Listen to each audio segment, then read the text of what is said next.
Merhaba arkadaşlar. Bu videoda sizlere at tarifini anlatacağım. Öncelikle tarif sahibinden bahsetmek istiyorum. İlmeklerin Notaları, Pembe Düğme Atölye ve Düşler Maratonu. Bu sayfaları da takip edebilirsiniz. Ben sizlere video ile anlatmak istedim. Bu sadece at olarak kalmayacak. Devamında bal kabağından güzel bir de at arabası öreceğiz. Ama öncelikle atımızla başlayacağım.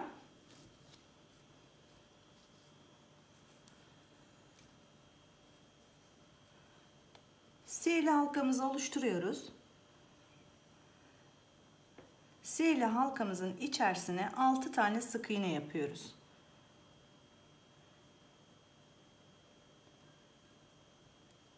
Bir, 2, 3, 4, 5 ve 6. Sihirli halkamı kapatıyorum. Ve her yaptığım sihirli halkanın içerisine ikişer tane sık iğne yapıyorum. Toplamda 12 tane sık iğnemiz olacak. 2, 3, 4,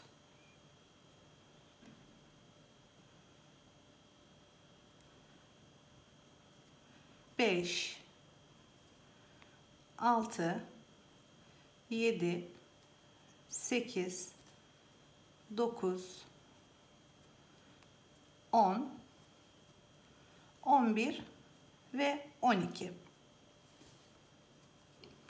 Üçüncü sırada bir tane sık iğne, bir tane artırma yapacağız.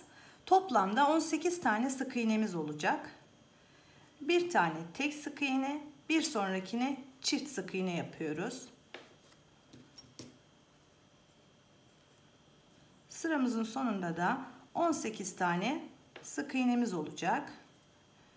Bir tane tek, bir tane çift. Bir tek, bir çift. Bir tek, bir çift. Bir tek, bir çift. Bir tek, bir çift. Dördüncü sıramıza başlıyoruz.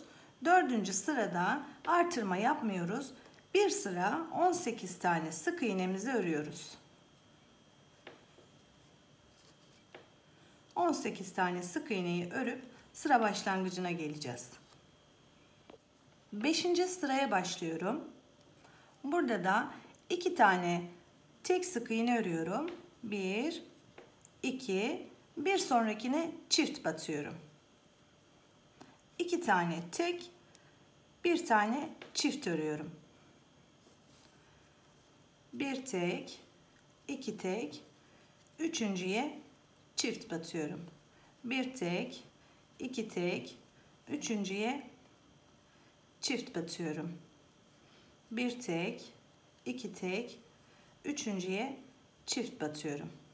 1, 2 tek, üçüncüye çift. Bir tek, 2 tek, üçüncüye çift batıyorum. 5. sırada 24 tane sık iğnemiz oldu. 6. sıraya başlıyoruz. 6. sırada artırma yapmadan bir sıra 24 tane sık iğnemizi örüyoruz ve sıra başlangıcına geliyoruz. 7. sıraya başlıyoruz. 7. sırada 3 tane tek, bir tane çift öreceğiz. 2, 3 tane tek. Bir sonrakine çift sık iğne yapıyorum. Bu sırayı da 3 tane tek, bir tane çift yapıyoruz. Sıramızın sonunda 30 tane sık iğnemiz oluyor. 8. sıraya başlıyoruz. 8 ve 9. sıraları artırma yapmadan 30 tane sık iğneyi örüyoruz. Yani 2 sıra artırma yapmadan tek tek sık iğnelerimizi örüyoruz ve sıra başlangıcımıza geliyoruz. 10. sıraya başlıyorum. Burada burun ve boyun kısmını ayıracağız biz. Şimdi 10. sıraya devam edeceğim. Önce 26 tane sık iğne örüyorum. 1 2 3 4 5 6 7 8 9 10 11 12 13 14 15 16 17 18 19 20 21 22 23 24 25 ve 26. Buraya 4 tane zincir çekiyorum. 1 2 3 ve 4. İşaretleyiciden itibaren 5 tane sık iğne sayıyorum. İşaretleyici de dahil. 1 2 3 4 5. Bu arada boyun ve burun kısmını ayırmış olduk. Şimdi devam ediyoruz. 22 tane sık iğne yapacağım. Bu 1. Tekrar anlatayım. 26 tane sık iğne ördüm. Sıra başlangıcımdan itibaren döndüm geldim. Şu araya 4 tane sık iğne 4 tane zincir çektim. İlmek belirleyiciden itibaren 5 tane sık iğne sayıyorum. 1 2 3 4 5.'ye battım. Bununla beraber 22 tane sık iğne örüyorum. Bu 1 2 3 4 5 6 7 8 9 10 11 12 13 14 15 16 17 18 19 20 21 ve 22. Tam zincir çektiğimiz kısma geldik. 4 tane de zincirimizin üzerine sık iğne öreceğiz. Toplamda 26 olacak. 22 tane ördüm. Şimdi zincirlerimin üzerine örüyorum. 1 2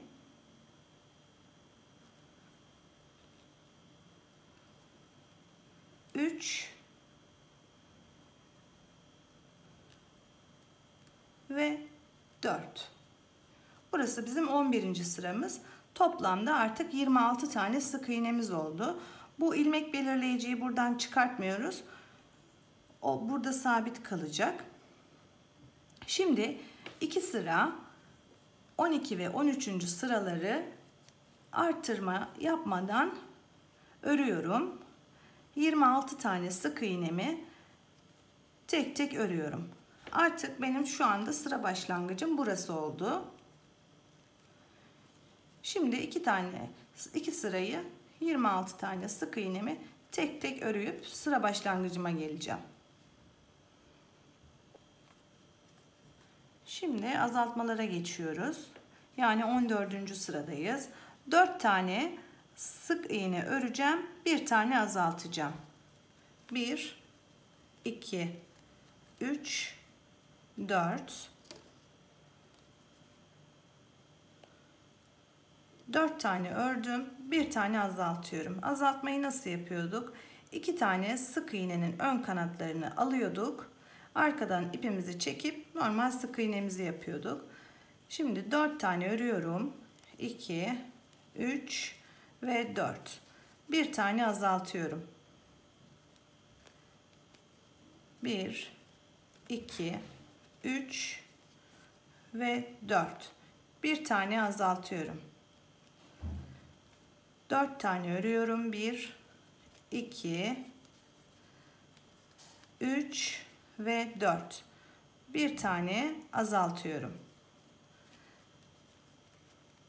Burada 2 tane tek sık iğne kaldı. Onları da düz örüyorum ve sıra başlangıcıma gelmiş oluyorum. Şimdi 15. sıradayız. Burada da 3 tane örüp bir tane azaltacağız. 2, 3. 3 tane ördüm. Bir tane azaltıyorum. 1, 2, 3. Bir tane azaltıyorum. 1, 2, 3. Bir tane azaltıyorum. 1, 2, 3. Bir tane azaltıyorum. Yine 2 tane sık iğnem kaldı. Onları da düz örüyorum. 1 ve 2. Şimdi 16. sıraya başlıyorum. 16. sırada da 2 tane sık iğne örüp bir tane azaltıyorum.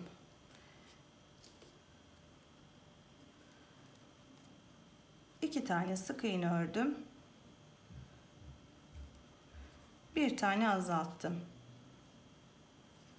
1, 2, bir tane azaltıyorum.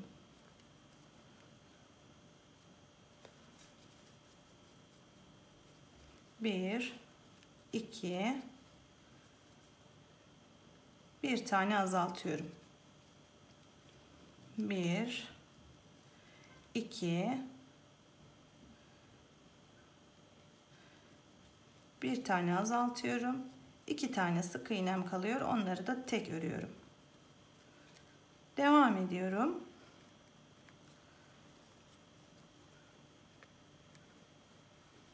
...14 tane sık iğnemiz kaldı burada. 17 ve 18. sıraları 2 sıra 14 tane sık iğne olarak öreceğiz.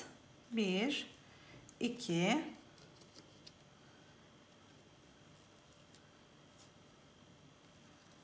3, 14, pardon 17 ve 18. sıraları 14 tane sık iğne olarak örüp sıra başlangıcımıza geleceğiz. 17 ve 18'i 2 sıra düz ördük. Şimdi 19. sıraya başlıyoruz. Arka arkaya 7 tane azaltıyorum. Yani hiç sık iğne örmeden 2 tane sık iğnenin kanadını alıyorum, azaltıyorum. Bu birinci. 2 tane sık iğnenin kanadını alıyorum, azaltıyorum. Bu ikinci.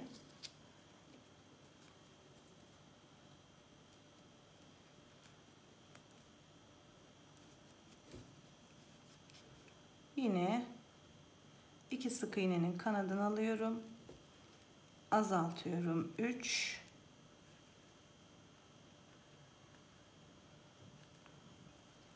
4,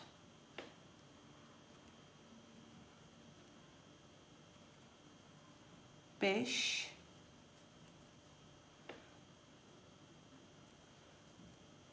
6 ve 7. 7. Şimdi şuradan bir miktar ip keseceğim. Şu kalan açıklık kısmı da iğneyle toparlayıp kapatacağım. Kestiğim ipe iğne geçirdim. Şimdi şöyle sık iğnelerin dıştaki kanatlarından iğnemi geçiriyorum. Ortadaki açıklığı topluyorum.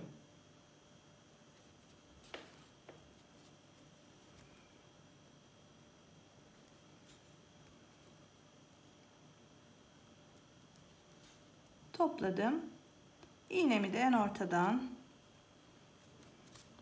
geçiriyorum.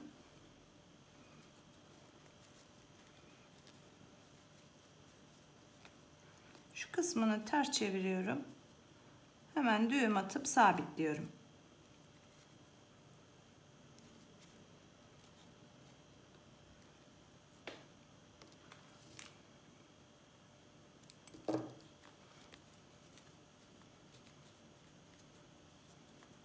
Şimdi gözlerini takacağız.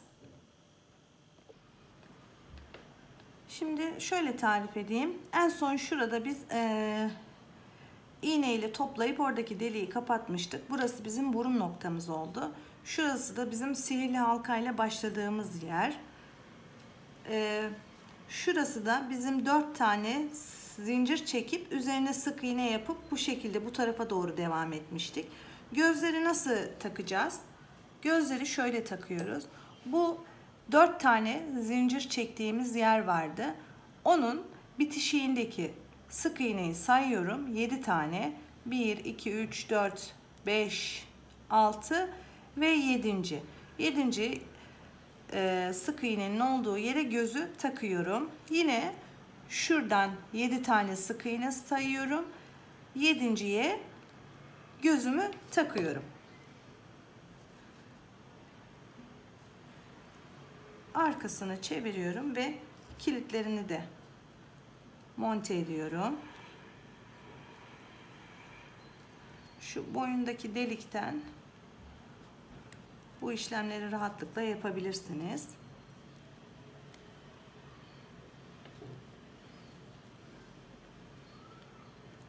Şimdi boyun kısmıyla devam edeceğiz. Şimdi atımızın boyun kısmıyla devam ediyoruz. İpimizi en son kopartmıştık. Hemen bir tane düğüm oluşturdum ve ilmek belirleyicimizin olduğu yere sabitliyorum. Sık iğne ile sabitliyorum. Bu bizim birinci sık iğnemiz. 4 tane sık iğne örüyorum.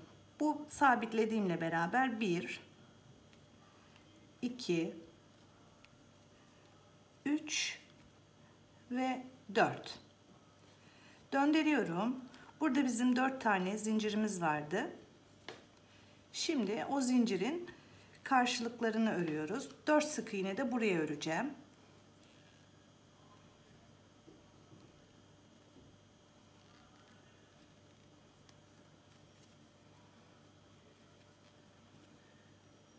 Bir, 2, 3 ve 4. Şu ana kadar 8 sık iğnem oldu. Tekrar döndürüyorum. İlmek belirleyeceğimizin sağ tarafında da 4 sık iğne var. Şimdi onları öreceğim. 4 tane daha.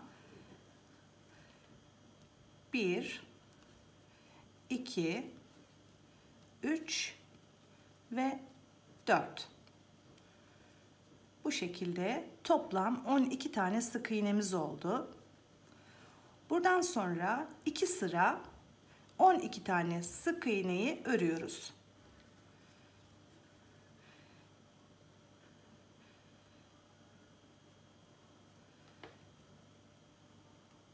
İki sıra 12 tane sık iğneyi öreceğiz ve sıra başlangıcımıza geleceğiz.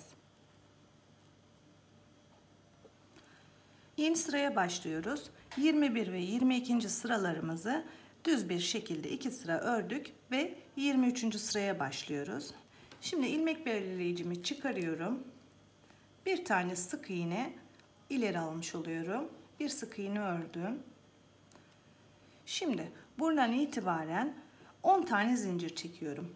1, 2, 3, 4, 5, 6, 7, 8, 9 ve 10.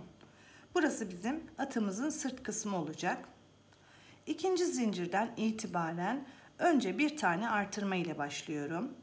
Yani zincirimizin ilk kanadına çift batıyoruz. 1 ve 2. İlk sık iğnemizde ilmek belirleyicimizi takıyoruz. 8 tane sık iğne örüyorum zincirimin kanatlarına. 1, 2, 3, 4, 5, 6, 7 ve 8. Şimdi boyun kısmına geldim. zincirimi başladığım yere geldim. 8 tane ördükten sonra boynundan devam ediyorum. Şöyle göstereyim. Burada zaten 12 tane sık iğnemiz vardı. Onları öreceğiz. 1 2 3 4 5 6 7 8 9 10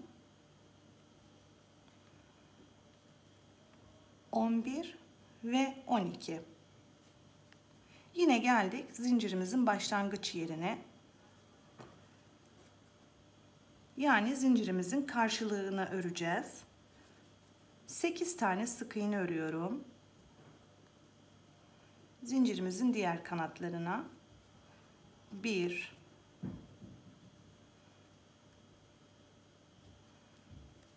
2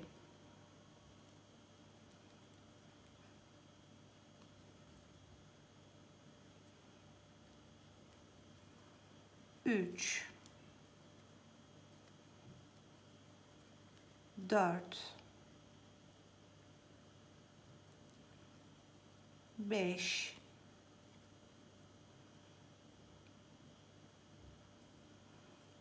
6 7 8. Son zincirimizin kanadına çift sık iğne yapıyorum. Yani 2 tane sık iğne yapıyorum. 1 ve 2. Burası bizim 23. sıramız. Toplamda 36 tane sık iğnemiz oldu. Şimdi 24. sıraya başlıyoruz.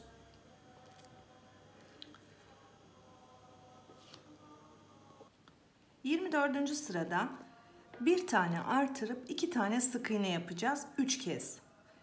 Bir tane artırıyorum. 1 2.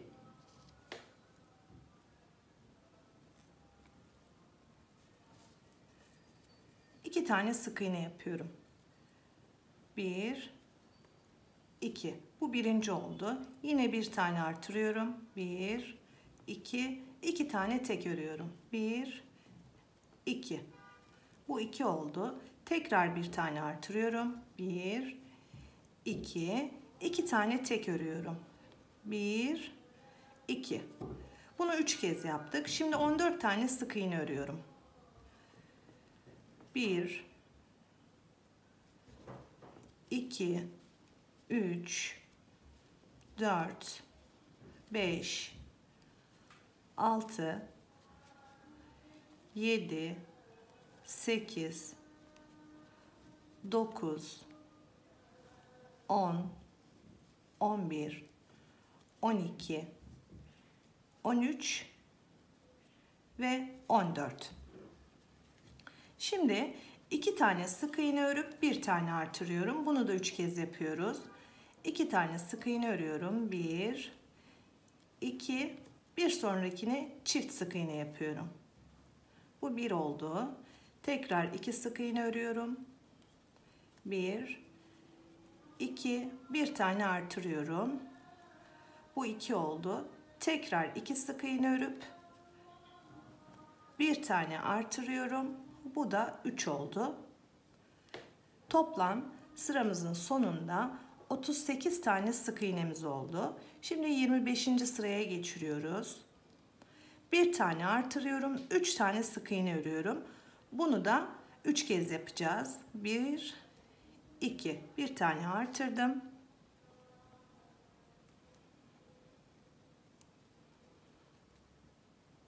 3 tane sık iğne örüyorum. 1 2 ve 3. Bu ilk. Tekrar bir tane artırıyorum. 3 tane sık iğne örüyorum. 1 2 3. Bu 2 oldu. Tekrar bir tane artırıyorum. 3 tane sık iğne örüyorum. 1 2 ve 3. 3 kez yaptık. Şimdi devam ediyoruz. 14 tane sık iğne. 1, 2, 3, 4, 5, 6, 7, 8, 9, 10, 11, 12, 13 ve 14. Devam ediyoruz. Şimdi 3 tane sık iğne örüp 1 tane artıracağım. Bunu da 3 kez yapacağız. 3 sık iğne örüyorum. 1, 2, 3. Bir sonrakini artırıyorum. 1, 2. Tekrar 3 sık iğne örüyorum. 1, 2, 3. Bir sonrakini artırıyorum. 2 oldu. Tekrar 3 sık iğne örüyorum. 2, 3. Bir sonrakini artırıyorum.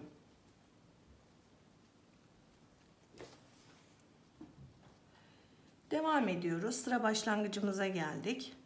26 ile 35. sıralarımızı 44 tane sık iğnemiz var etrafında. 10 sıra düz örüyoruz. Hiç artırma yapmadan 26 ile 35. sıralar arasını 44 tane sık iğnemiz var. 10 sıra düz örüp sıra başlangıcımıza geliyoruz. 10 sıra ördüm. Şimdi artık atın bacak kısımlarını ayıracağız. 10. sırada şöyle yaptım. Normalde sıra başlangıcım benim şurası, şu sık iğne. Tam ortasını bulabilmek için, bacaklarında ayrımı yapabilmem için 3 tane sık iğne ileri taşıdım. Sıra başlangıcım normalde burasıydı. 3 tane fazladan örüp sık iğnemi ileriye taşırdım ve sıra başlangıcım artık burası oldu benim. Şunu çıkarıyorum. Şimdi şöyle yapıyoruz. Biz atın arka sol bacağını öreceğiz.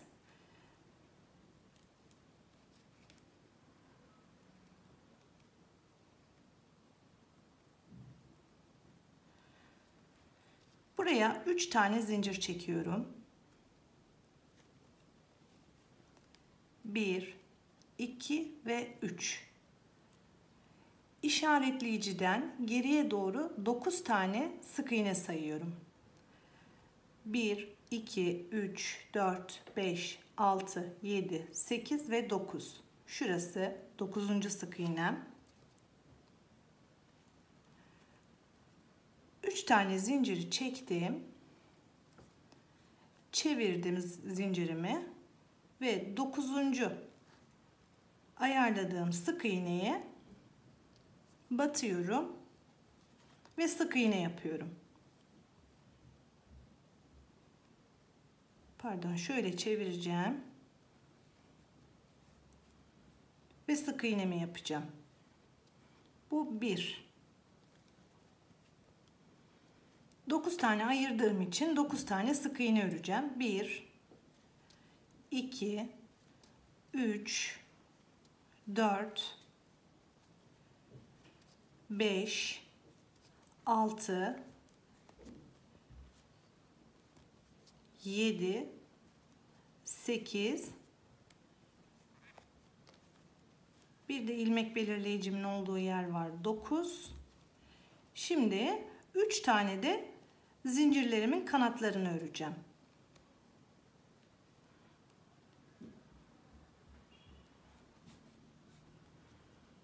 Bir, 2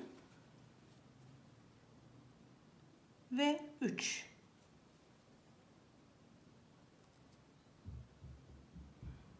Burada 12 tane sık iğnem oldu. Artık benim sıra başlangıcım buraya kaymış oldu. Buradan sonra 12 tane sık iğneyi 6 sıra öreceğim. Ve sıra başlangıcıma geleceğim. 6 sıra bu kısmı örüyoruz ve sıra başlangıcına geliyoruz. 6 sıra ördüm. Şimdi şu kahverengi yerlerini yapacağım. Hemen renk değiştiriyorum. Rengi nasıl değiştiriyorduk? Tığımızı sık iğnemizin içine batırıyorduk. Arkadan ipimizi alıyorduk. Çıkarırken kahverengi ipimizle çıkarıyoruz.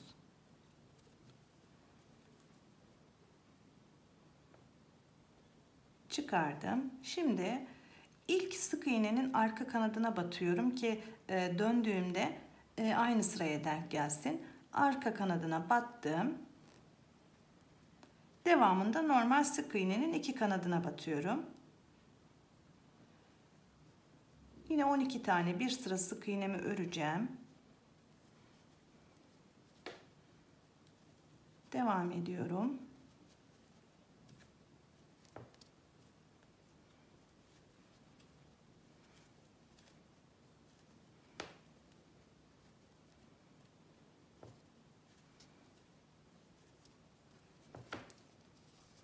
Açık renk ipimi kesiyorum.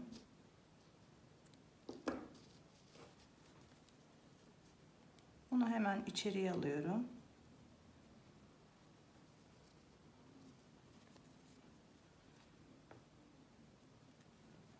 Son sık iğneme gelince bu arka ilmekten ördüğüm yerin ön kanadı dışarıda kaldı. O ikisini aynı yere, aynı sıraya denk getirmek için şurada bir sık iğnem var. Şöyle yapıyorum. Bunun içinden geçirip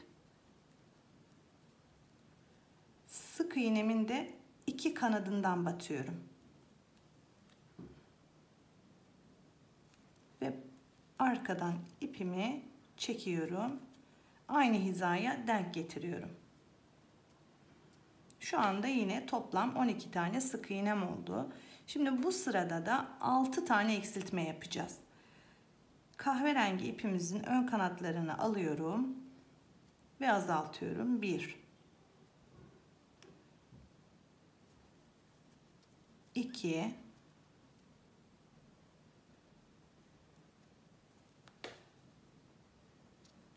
3 4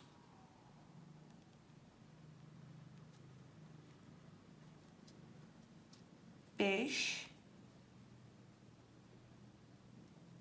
ve 6. 6 kez azalttım. Şimdi bir miktar ipimi koparacağım. Ve şu açıkta kalan kısmı iğne ile toparlayacağım. İğneme ipimi geçirdim. Şimdi şuradaki sık iğnelerin tek kanadından alıyorum. Ve sıkıyorum. Böylece aradaki boşluğu da daha muntazam bir şekilde kapatmış oluyoruz. En son ortadan da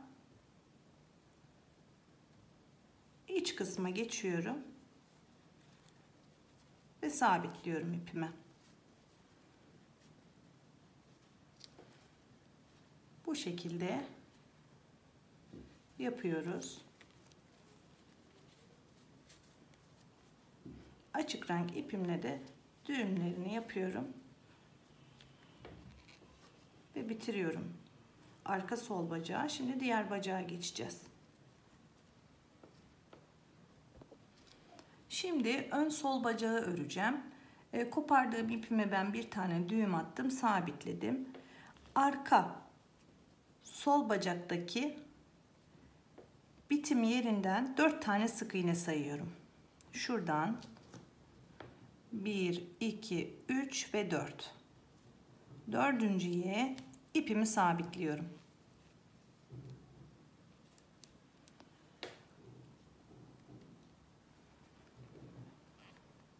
Sabitlediğim ipten itibaren 9 tane sık iğne sayıyorum. 1 2 3 4 5 6 7 8 ve 9. 9 tane saydım. Şimdi 3 tane zincir çekiyorum. 1 2 ve 3. çeviriyorum. İlmek belirleyicimin olduğu yerdeki sık iğneme batıp normal sık iğnemi yapıyorum. Bu bir. Şimdi 9 tane sık iğne yapacağım. 1 2 3 4 5 6 7 8 9. Şimdi zincir kısmına geldik. 3 tane de zincirin kanatlarına sık iğne yapacağız. 3 zincirimiz vardı. 1 2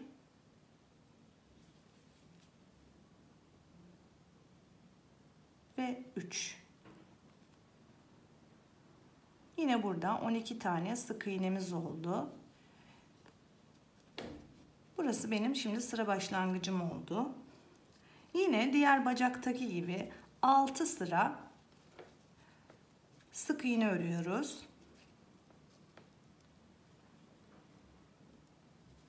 Altı sıra sık iğne öreceğiz. 6 sıra sık iğneyi ördükten sonra yine diğerinde anlattığım gibi kahverengi ipimize geçiyoruz. Bir sıra kahverengi iple örüp arka arkaya 6 tane kesiyoruz ve ön sol bacağı da bu şekilde bitirmiş oluyoruz. Şimdi sağ ön bacakla devam ediyorum. İpime bir düğüm attım tığımın üzerinde. Şuradaki boşluğa şu bacağın bitiminde bir boşluk var. Onun içerisine ipimi sabitliyorum. Şöyle göstereyim. Diğer bacağın başladığı sık iğne. Yan yana 2 sık iğne gelmiş oldu.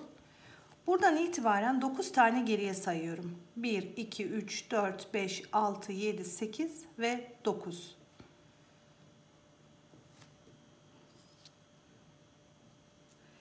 Üç tane zincir çekiyorum. 1, 2 ve 3. Çeviriyorum. İlmek belirleyicinin olduğu yere sık iğnemi yapıyorum. 9 tane sık iğne yapacağım. Bu 1 oldu. 2 3 4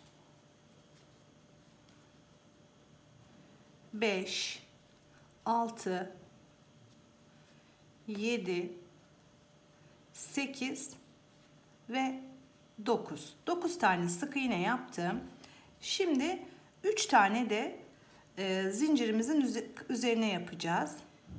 Kanatlarına yapıyorum. 1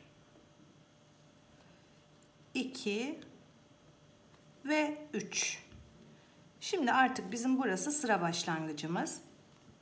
Yine diğer bacaktaki gibi 6 sıra 12 tane sık iğnemizi örüyoruz.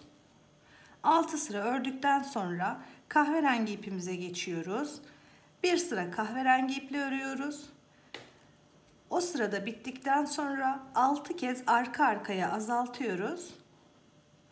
Daha sonra da iğne ile kanatlarını, sık iğnelerini toparlayıp bacağı bitiriyoruz. Şimdi arka sağ bacağı öreceğiz. Şu iki aranın karşılıklı eşit olabilmesi için şöyle yapıyorum.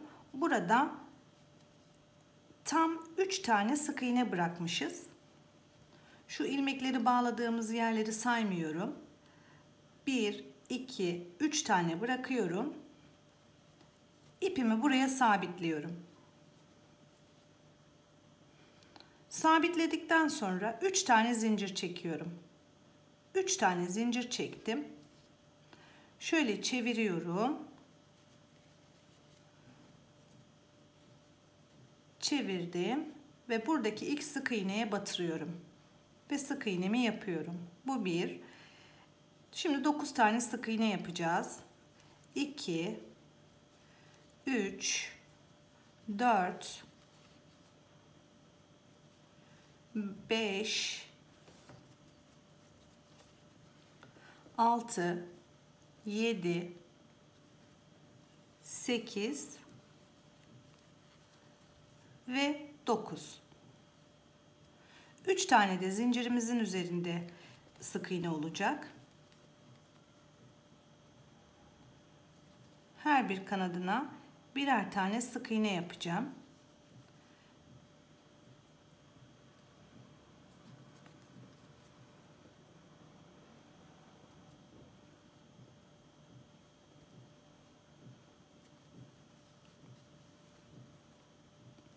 Bir,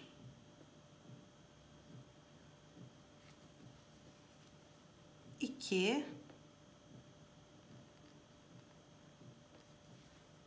ve 3.